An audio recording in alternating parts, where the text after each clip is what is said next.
Everyone, welcome back to our channel un tuitions. तो friend, हमने Indus valley civilisation history में complete कर लिया है। एंड जैसा कि मैंने बोला है कि मैं बिल्कुल थ्योरी या मैं पूरा एक बोरिंग लेक्चर नहीं बनाना चाहती हूँ। आप उस थ्योरी में से जो पॉइंट्स लिखोगे मैं वही पॉइंट्स आपको दे रही हूँ, ठीक है। उतना लंबा थ्योरेटिकल पार्ट नहीं किया है, पॉइंट टू पॉइंट बात की गई है जो चीजें पूछी जाती हैं। तो आज हम पढ़ने वाले हैं वैदिक सभ्यता, या आप वैदिक सिविलाइजेशन भी कह सकते हैं और कहते ही हैं, ठीक है। तो लास्ट हमने पढ़ा था इंडस वैली सिविलाइजेशन, उसके हर चीजों का पॉइंट आउट, मैंने पॉइंट्स आपको क्लियर कर दिए थे कि इकोनॉमिकल सिस्टम कैसा था, पॉलिटिकल सिस्टम कैसा था, हर चीज उसमें बता दी थी। ऐसा ही सेम वैदिक सिविलाइजेशन में होगा। जैसा कि मैंने लास्ट में बोला था, 1750 से 1500 बीसी के बीच में कोई भी डेवलपमेंट नहीं था, इसलिए उस समय की बात किसी ने नहीं की है। वैदिक सिविलाइजेशन का आप पता चलता है 1500 बीसी से 600 बीसी तक आपका वैदिक सभ्यता रही है, ठीक है, जिसके बारे में हम पढ़ लेते हैं। तो देखिए, वैदिक सभ्यता में तो आप इसके अंदर भी आप दो चीजों के बारे में पढ़ोगे, ऋग्वेद सिविलाइजेशन और एक है लेटर वैदिक सिविलाइजेशन, ठीक है। ऋग्वैदिक सभ्यता और उत्तर वैदिक सभ्यता, आप इन दो सभ्यता के बारे में इसमें पढ़ोगे, ठीक है। तो आज हम पढ़ेंगे सिर्फ ऋग्वैदिक सभ्यता के बारे में, ठीक है, क्योंकि थोड़ा सा एक्सप्लेनेशन के साथ पढ़ेंगे। पॉइंट्स जो मैंने बताए हैं उनको एक्सप्लेन करते हुए चलेंगे। सबसे पहले समझ लेते हैं ऋग्वेद जो सिविलाइजेशन था वो कब से कब तक था। ये पूरा वैदिक सिविलाइजेशन आपका 1500 बीसी से 600 बीसी तक था, जिसमें कि 1500 बीसी से लेकर 1000 बीसी तक, 1000 बीसी तक आपका ऋग्वेद सिविलाइजेशन रहा। एंड देन उसके बाद 1000 बीसी से लेकर 600 बीसी तक आपका उत्तर वैदिक काल रहा, या आप इसको बोल सकते हैं लेटर वैदिक सिविलाइजेशन रहा, ठीक है। आप देखिए, आगे देखते हैं कैसे हुआ और क्या हुआ। एक चीज आप यहाँ समझ लीजिए, हमारा स्टार्ट हुआ 2500 बीसी से लेकर 1750 बीसी तक। इससे पहले भी बोला जाता है कि 3500 बीसी से 2500 बीसी तक था, लेकिन उस समय कोई डेवलपमेंट आपका नहीं हुआ था, ठीक है। और 1750 बीसी से आपका 1500 बीसी तक भी कोई डेवलपमेंट हुआ था। 2500 बीसी से लेकर 1750 बीसी तक का जो पीरियड था, इसमें आपका डेवलपमेंट हुआ था। तो इसीलिए हम इस बारे में पढ़ते हैं। एक चीज आपका नोट करने वाली ये चीज है, जो 1500 बीसी से जो सभ्यता चली आ रही है वो 2017 तक पहुंची है, या 2020 तक जो हम आज पढ़ रहे हैं यहाँ तक पहुंची है ये सभ्यता, ठीक है। यानी वही सभ्यता जो 1500 बीसी से चली आ रही है वो हम आज भी फॉलो कर रहे हैं। तो चलिए ज्यादा देरी नहीं करते हैं, ऋग्वेद सिविलाइजेशन के बारे में पढ़ते हैं, ऋग्वेद काल के बारे में पढ़ते हैं, उस समय क्या हुआ था, ऋग्वेद सिविलाइजेशन के फाउंडर कौन थे, कहाँ से आया था, क्या हम इसके बारे में पढ़ेंगे, आगे देखते हैं। सबसे पहले आपकी बात आ जाती है ऋग्वेद सिविलाइजेशन, ऋग्वेदिक काल, ठीक है। तो the founder of this civilisation were Aryans. जो हमारे हिस्टोरियंस हैं, जो इतिहासकार हैं, उन्होंने हमें ये बताया है, या उनको ये पता चला है, जो फाउंडर थे जिन्होंने इसकी खोज की थी, इस सिविलाइजेशन की जिन्होंने खोज की थी, वो कौन थे, आपके आर्यंस थे, यानी आर्य थे। आर्य ऋग्वेद को लेकर आए थे, ठीक है। The word Aryans mean high class people. Aryan का जो आर्यन शब्द है उसका मतलब क्या है, हाई क्लास पीपल, यानी श्रेष्ठ व्यक्ति। जो स्टैंडर्ड वाले पीपल होते हैं ना, हाई क्लास पीपल, इसका मतलब है high class people. Main source of वैदिक सिविलाइजेशन वर वेद, ठीक है। जो उसका सोर्स बोला जाता है मेन, जहां से वैदिक सिविलाइजेशन का उत्पन्न हुआ, या जो सोर्स है वो क्या था, वेद। जो वेद हम पढ़ते हैं, ठीक है, हम तो क्या ही पढ़ते हैं, हम तो चीजों को भूल चुके हैं, और ना हम उस चीज में इंटरेस्ट लेते हैं, पता नहीं क्यों नहीं लेते हैं। आजकल के बच्चों को पढ़ना चाहिए, ठीक है। तो वो उनका मेन सोर्स रहा था। अब बात कर लेते हैं कि नंबर ऑफ वेद्स आपके कितने थे, ठीक है। नंबर ऑफ वेद्स आपके हैं 4, 4 वेदों के बारे में आप पढ़ते हैं, ठीक है, जिसमें की है ऋग्वेद, सामवेद, यजुर्वेद और अथर्ववेद। मैंने हिंदी में भी लिखा है ताकि हिंदी के बच्चों को प्रॉब्लम ना हो। 4 वेद है, ऋग्वेद, सामवेद, यजुर्वेद और अथर्ववेद। इसको थोड़ा सा एक्सप्लेनेशन में पढ़ते हैं कि इसके अंदर क्या था, कहाँ से ये आया, और कैसे कैसे हम इस चीज में चीजें होती रही। तो आगे देखते हैं कि ऋग्वेद में क्या था। ऋग्वेद सिविलाइजेशन के बारे में, ऋग्वेद जो वेद मिला था, ऋग्वेद, ठीक है, वो क्या था। ओल्डेस्ट एंड द लार्जेस्ट वेद, सबसे बड़ा वेद और सबसे पुराना वेद है आपका ऋग्वेद। आपके पास ऐसे क्वेश्चंस बन जाते हैं। सबसे पुराना वेद कौन सा, आपका Rigveda. It's divided into 10 mandals. कितने मंडल में डिवाइड किया गया है, 10 मंडलों में ऋग्वेद को ऋग्वेद का भाग किया गया है। क्लासिफिकेशन ऑफ वर्णास, किसके बारे में क्लासिफिकेशन किया गया है इसके अंदर? वर्ण विभाजन का वर्णन है इसके अंदर, ठीक है, किसका? वर्ण विभाजन का, ठीक है। कितने भजन है वर्ण इसमें? 128 हाइम्स, ठीक है, हिम्स, ठीक है, कितने? 1028 भजन है इसके अंदर, ठीक। वर्ण के अंदर कितने भजन है? 1028, ठीक। तीसरा मंडल जो आप गायत्री मंत्र सुनते हैं, गायत्री मंत्र गाते हैं, वो आपका ऋग्वेद के अंदर आता है, ठीक है। गायत्री मंत्र आपका कहाँ से आया? ऋग्वेद से आया, जो कि आपके तीसरे मंडल में, ऋग्वेद के तीसरे मंडल में गायत्री मंत्र के बारे में वर्णन किया गया है। किसके बारे में वर्णन किया गया है? ये काफी इंपॉर्टेंट चीजें हैं जो सिर्फ मैं, जो मोस्ट इंपॉर्टेंट चीजें मैं सिर्फ उसी के नोट्स मैंने बनाए हैं। 10 मंडल में विभाजन हुआ है, ठीक है, और तीसरे मंडल में आपका गायत्री मंत्र के बारे में वर्णन किया गया है, ठीक है। 10th mandal of Rigveda mention classification of varna, जो 10वां मंडल है वो वर्ण के क्लासिफिकेशन का वर्णन करता है। क्या किया गया? 10वें मंडल में, ऋग्वेद के 10वें मंडल में क्लासिफिकेशन ऑफ वर्ण के बारे में बताया गया है, ठीक है। कैसे है वर्ण का विभाजन? जो कि डिवाइड हुआ है ब्राह्मण में, क्षत्रिय में, वैश्य में और शूद्रास में, ठीक है। 4 उसमें डिवाइड हुआ है, 4 विभाजन हुए हैं इसके अंदर 1028 भजन हैं, जैसा कि मैंने ऑलरेडी बता दिया है, ठीक है। आप देखते हैं सामवेद में क्या है आपका। सामवेद में आपका किस चीज के बारे में बात हुई है? ऋग्वेद में आपके मंडल्स के बारे में बात हुई है, आपका गायत्री मंत्र के बारे में बात हुई है, वर्णों को डिवाइड कैसे किया, मतलब ब्राह्मण में किया, क्षत्रिय में किया, वैश्य में किया, शूद्रास में किया। सामवेद में आपका म्यूजिक के बारे में बात की गई है, ठीक है। सामवेद में आपका म्यूजिक के बारे में बात की गई है। यजुर्वेद में आपका यज्ञ के बारे में बात की गई है, यज्ञ के मेथड्स के बारे में उसके अंदर बात की गई है। उसके बाद आपका नेक्स्ट आ जाता है अथर्ववेद। अथर्ववेद के अंदर आपके जो टोना, जादू, तंत्र, मंत्र, औषधियां यानी मैजिक पावर्स एंड मेडिसिन के बारे में आपकी बात की गई है, ठीक है। इससे डीप आई डोंट नो, इससे डीप मैंने नहीं देखा है कि आया है। आपको आपका जो जनरल अवेयरनेस का कोई भी चीज होता है वो आपका करंट से रिलेटेड आता है, ठीक है। तो आपके लिए सिर्फ इतना समझना जरूरी है कि किस चीज में, किस वेद में किस बारे में बात की गई है, ठीक है। हमने वेद तो देख लिया कि किस वेद के अंदर किस बारे में बात की है, हमें ये जानना है कि वेद का एक्चुअली मीनिंग होता क्या है। तो the word Veda means knowledge, इसका क्या मतलब होता है? ज्ञान, ठीक है।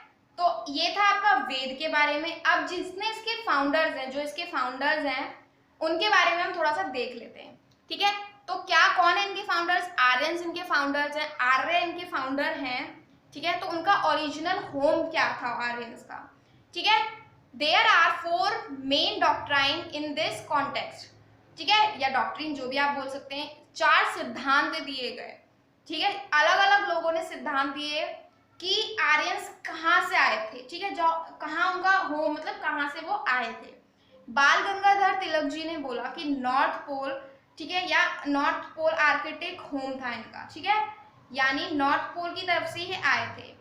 दयानंद सरस्वती जी ने बोला तिब्बत के रहने वाले थे ये, ठीक है। वहीं फिर आ जाते हैं अविनाश चंद्र दास जी, ठीक, जिन्होंने कहा सप्त सिंधु प्रदेश से ये आए थे, ठीक है। सप्त सिंधु प्रदेश आपके क्या हैं? किन्हें सप्त सिंधु प्रदेश बोला जाता है? जो क्षेत्र, जो एरिया आपका 7 नदियों से सींचा गया हो, ठीक है। वो 7 नदियां आपकी कौन कौन सी हैं? सिंधु नदी, सरस्वती, ठीक है, इन्हीं की क्या है? व्यास, झेलम, रावी, सतलज और चेनाब। इन 7 नदियों से जो क्षेत्र सींचा गया उसको बोलते हैं सप्त सिंधु प्रदेश। तो जो इन्होंने बताया, बाल गंगाधर तिलक जी ने, दयानंद सरस्वती जी ने, अविनाश चंद्र दास जी ने, ये डॉक्ट्रिन आपकी, ये सिद्धांत गलत थे कि वो यहाँ से आए हैं। जो मोस्ट एक्सपेक्टेड केस माना जाता है कि ये बात सच रही होगी, वो था आपका, इन्होंने बताया मैक्स मूलर नाम के इतिहासकार ने, ठीक है। इन्होंने क्या बताया? सेंट्रल एशिया से ये आए थे, मध्य एशिया से ये आए थे। मोस्ट एक्सपेक्टेड केस है, तो इससे भी आपका क्वेश्चन बन सकता है, ठीक है फ्रेंड्स। मूलर ने ये जो बात कही थी कि सेंट्रल एशिया से आए थे, किस बेसिस पे की थी? क्योंकि जो इनका इंस्क्रिप्शन था, जो इनका इनसे मिला था, क्योंकि फेमस जो भोजकोई इंस्क्रिप्शन था वो मिला था सेंट्रल एशिया से 1400 BC में, टर्की से, ठीक है, तो इस बेसिस पे ये बोला गया था कि ये सेंट्रल एशिया से आए हैं। ठीक है, दिस इंस्क्रिप्शन अभिलेख, जो उनका अभिलेख था, मेंशन 4 वैदिक गॉड्स, 4 वैदिक गॉड्स, 4 भगवानों के बारे में इनके इंस्क्रिप्शन में बात की गई है। वो थे इंद्र, मित्र, वरुण और नासत्य। ठीक है, तो इनके 4 भगवानों के बारे में बातें की गई है। ठीक, एक्सपेंशन ऑफ आर्यंस, एक्सपेंशन और आर्यंस का विस्तार कैसे हुआ था ये आप जान लीजिए। ठीक है, कैसे ये अपना इन्होंने विस्तार किया था, कहाँ कहाँ आर्यंस का फैलाव हुआ था, तो ये देख लेते हैं। सेंट्रल एशिया से ये आए हैं, जैसा कि बोला गया है। सेंट्रल एशिया से ये बढ़े अफगानिस्तान की ओर, उसके बाद ये बढ़े पंजाब की ओर, फिर हरियाणा में इनका विस्तार हुआ, दिल्ली आए, दिल्ली से वेस्ट यूपी आए, फिर ईस्ट यूपी आए। ठीक है, फिर बिहार आया, और फिर लास्ट क्या हुआ, इन्होंने बनाया मगध बनाया। ठीक है, जिसके बारे में हम आगे पढ़ेंगे। क्या बनाया इन्होंने, मगध बनाया। ठीक है फ्रेंड्स, जो बहुत इंपॉर्टेंट पॉइंट्स है सिर्फ उनके बारे में मैं यहाँ बात करूंगी। अब आर्यों का समाज कैसा था, सोसाइटी ऑफ आर्यंस कैसी थी।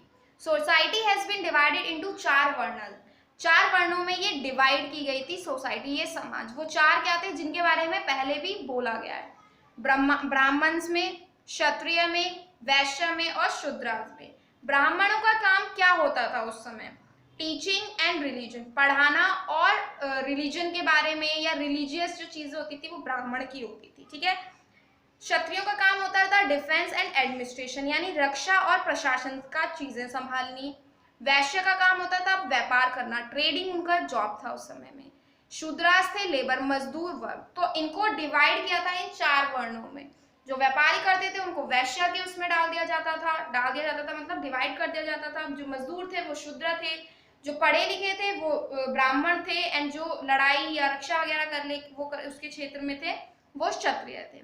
ठीक है, दिस क्लासिफिकेशन ऑफ वर्णन वाज बेस्ड ऑन ऑक्यूपेशन, किसके हिसाब से वो हुआ था क्लासिफिकेशन, कर्म के आधार पे। जैसा कि मैंने बोला, जो उनका काम था उसके आधार पर ही क्लासिफिकेशन किया गया, यानी जो उस समय पढ़ा लिखा था या जो पढ़ाता था वो उन्होंने ब्राह्मण में डिवाइड कर दिया। ठीक है, वो डिवाइड ही ब्राह्मण में कर दिया, चाहे वो कैसे भी हो। देयर सोसाइटी वॉज पैट्रिएकल, यानी पिता की सत्ता चलती थी वहां पे। जैसा हमने इंडस वैली सिविलाइजेशन में पढ़ा, जो वो सभ्यता थी वहां मात्र सत्तात्मक था, वो वहां माता का हिसाब से चलता था। ये पितृ सत्तात्मक थी, यहाँ पे पिता की सत्ता चलती थी। ठीक है, देयर लैंग्वेज वॉज संस्कृत, उनकी लैंग्वेज क्या थी, संस्कृत थी। संस्कृत क्या है, आपकी ओल्डेस्ट लैंग्वेज है दुनिया की। Sanskrit was oldest language in the world. Child marriage was in walk, क्या प्रचलन में थे वहां पे, बाल विवाह, बाल विवाह उस समय होता था। ठीक है, window remarriage was in walk, और विधवा विवाह भी वहां उस समय होता था। यानी वैदिक सिविलाइजेशन के ऋग्वेद काल में ये सारी चीजें आपकी होती थी। ठीक है, पॉलिटिकल सिस्टम कैसा था, यानी राजनीतिक व्यवस्था कैसी थी। The nation of Aryans was known as Rashtra, कैसा माना जाता था उनका नेशन, राष्ट्र माना जाता था। ठीक है, किस नाम से जाना जाता था, राष्ट्र के नाम से। हेड ऑफ राष्ट्र वॉज राजन, कौन थे वहां के हेड, राजन नामक व्यक्ति। Political system of Aryans was based on कबीला, किसके ऊपर बेस्ड था, कबीला के ऊपर बेस्ड था। Monarchy was not developed in this काल, इस काल में राजतंत्र नहीं डेवलप हुआ था। ठीक है, यानी राजा का बेटा राजा बनेगा ये नहीं था। ठीक है, the king was not supreme power in this age, king क्या था, सुप्रीम शक्तिशाली नहीं था, उसके पास सुप्रीम पावर नहीं थी। The post of king was not hereditary, और किंग की पोस्ट क्या थी, अनुवांशिक नहीं थी, यानी हेरिडिटरी नहीं थी कि अगर किसी के पापा अगर राजा थे तो उन्हीं का बेटा राजा बनेगा, ऐसा नहीं था। The king was elected by 2 council, elections होते थे वहां पे। ठीक है, 2 काउंसिल, 2 परिषदों द्वारा राजा को इलेक्ट किया जाता था। ठीक है, वो क्या था, सभा और समिति। ठीक है, सभा के जो वो थे सभापति। ठीक है, जिसमें वशिष्ठ लोगों की सभा होती थी, जो सभा नामक चीज थी उसमें वशिष्ठ यानी जो बड़े लोग होते थे उनकी सभा होती थी, जिसके हेड थे सभापति। ठीक है, समिति में आम लोग हुआ करते थे, जो थे ईशान। ठीक है, there were 3 main ministers in the cabinet of king, 3 main मंत्री हुआ करते थे उस समय में। ठीक है, कैबिनेट, किंग के कैबिनेट में जो होते थे प्रिस्ट यानी पुरोहित यानी पुजारी, जो क्या हुआ करते थे, प्राइम मिनिस्टर हुआ करते थे उस समय के प्रधानमंत्री। फिर आते थे सेनापति, सेनानी जो होते थे आर्मी चीफ। फिर आते थे ग्रामणी वो होती थी हेड ऑफ द विलेज। ठीक है, ग्रामणी क्या होते थे, विलेज के हेड होते थे, गांव के हेड हुआ करते थे। ठीक है दोस्तों, सिस्टम कैसा हुआ करता था उस समय का, अर्थव्यवस्था जो राजनीतिक अर्थव्यवस्था सिस्टम जो था वो कैसा हुआ करता था। उनका मेन ऑक्यूपेशन क्या था, पशुपालन था, यानी पेस्टोरल था, पशुपालन उनका मेन ऑक्यूपेशन था। और दूसरा जो उनका काम था वो कृषि था। कृषि जो पहला काम था वो पशुपालन था, दूसरा काम उनका खेती बाड़ी थी। ठीक है, it was a rural civilisation. क्या था वो, रूरल सिविलाइजेशन था, नगरीय सिविलाइजेशन नहीं था, शहरी सिविलाइजेशन नहीं था, गांव का सिविलाइजेशन था, सभ्यता थी। ठीक है, देवर नोन हॉर्स एंड आयरन, उनके समय तक घोड़े और आयरन का खोज हो चुकी थी। Their loving animal was cow, जो उनका लविंग एनिमल था वो कौन थे, गाय थी। The cow was known as अग्न्या। ठीक है, कैसे जाना जाता था काउ को, अग्न्या।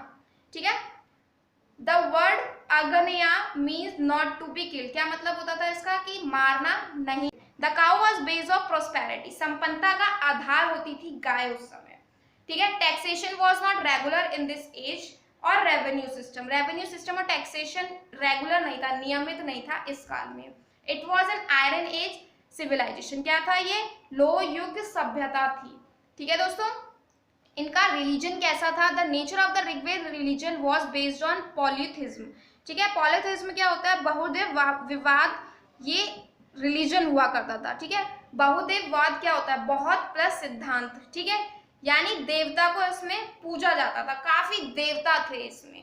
कितने देवता थे इसमें, there were 33 gods in this age, इस काल में 33 देवताओं का वर्णन किया गया है। ठीक है, इंद्र देवता थे जो सबसे बड़े देवता माने जाते थे, मोस्ट पावरफुल, बहुत शक्तिशाली देवता माने जाते थे Indra. God of rain and war, किसके, बारिश और वॉर के भगवान माने जाते थे।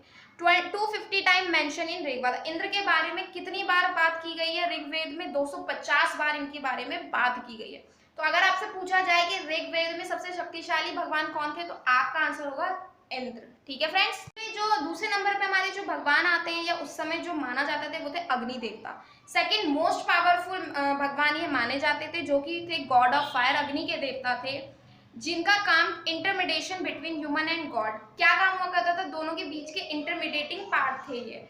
ठीक है, जैसा कि आप अभी भी पूजा करते हैं तो आपके घर में आप हवन करते हो, आप अग्नि आप ज्वलित करते हो। ठीक है, आप दिया देते हो, दीपक जलाते हो भगवान के आगे, क्यों जलाते हो, क्योंकि दीपक आपके और भगवान के बीच में एक मेडिएटर का काम करता है। अग्नि देवता एक मेडिएटर का काम करते हैं आप दोनों के बीच में। आप ऐसे समझिए, आप कोई विश मांगते हैं तो आप वो अग्नि देवता आपका ले जाते हैं भगवान तक। ठीक है फ्रेंड्स, तो क्या काम था इनका, इंटरमीडिएशन था भगवान और इंसानों के बीच में। ठीक, इसीलिए दीपक जलाया जाता है, इसीलिए घर में हवन होता है, तो आग अग्नि जलाई जाती है। ठीक है, नेक्स्ट है आपके वरुण देवता। वरुण देवता किस चीज के देवता थे, god of sea and water, नदी और पानी के देवता थे। सावित्री कौन, सावित्री फिर थी god of sun and light, किसकी, सूरज और उजाले की जो भगवान थे वो सावित्री। द फेमस गायत्री मंत्र डिवोटेड टू हिम, जो आप गायत्री मंत्र गाते हैं वो उन्हीं को डिवोट करके गाते हैं। ठीक है, उन्हीं के लिए गाते हैं जो आप गायत्री मंत्र गाते हैं। तो ये तो था आपका ऋग्वेद काल जो हमने पढ़ा वैदिक सिविलाइजेशन में। नेक्स्ट हम पढ़ेंगे लेटर वैदिक एज, क्योंकि लेटर वैदिक एज भी खत्म करेंगे तो बहुत ज्यादा वीडियो लंबा हो जाएगा, इसलिए वीडियो को ज्यादा बड़ा ना करके यहीं तक फिनिश करती हूँ। ठीक है, आज के लिए बस इतना ही। वीडियो पसंद आई हो तो प्लीज लाइक करना। पॉलिटी की एक क्लास आ चुकी है, आप पॉलिटी की क्लास देखिए, करंट अफेयर्स डेली आ रहे हैं, क्वांट्स की क्लासेस भी आ रही हैं। तो वीडियो अच्छी लगी हो तो लाइक करना, अपने दोस्तों के साथ शेयर जरूर करना। चैनल पर अगर अभी नए हो तो प्लीज सब्सक्राइब कर देना, पुराने भी और देख के सिर्फ जा रहे हो तो वो भी सब्सक्राइब कर देना, और बेल बटन को भी प्रेस कर देना ताकि जब भी मैं कोई नई वीडियो लेकर आऊँ आपके पास उसकी नोटिफिकेशन तुरंत आ जाए। So thank you so much.